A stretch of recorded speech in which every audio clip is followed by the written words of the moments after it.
Velkommen Poul Kantler, formand for Rådet for Bæredygtig Trafik. I er en selvstændig, ikke-offentlig organisation, som altså ikke er enig i, at busser er vejen frem. Men I kan få mange flere kilometer for pengene, hvis det var busser i stedet for tog. Hvorfor vil I ikke have det?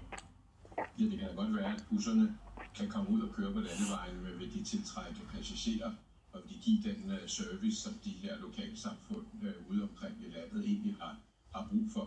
Det er nemt nok at stille det her regnestykke op. Det er gjort før.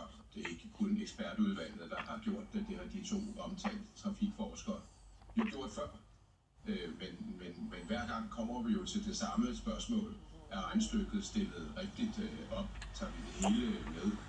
Hvad betyder det for den kvalitet for transportydelsen, som lokalsamfundene har brug for bymidte til bymidte med den pålidelighed, som tog giver, og som vi ved, at busserne ikke gør.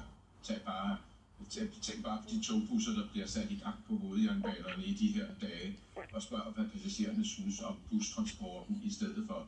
Nej, togene, det er jo dem, der giver den her, sikre, pålidelige transport, man ved også fungerer, ikke bare i overmorgen, men også om 2 år og om 4 år.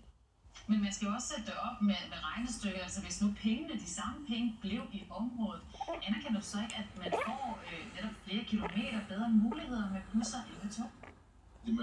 Men ved vi nu også, om de bliver der?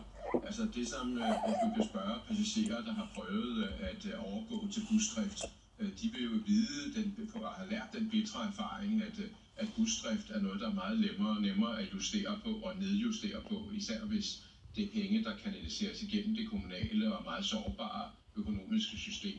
Jamen så kan det være, at man prioriterer sundhedsvæsen og skoler og børnehaver højere end busdriften.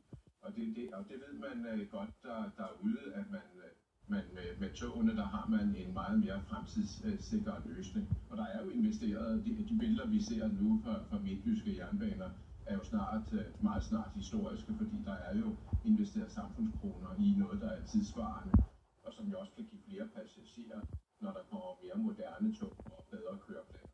Hvorfor tror du, det giver flere passagerer?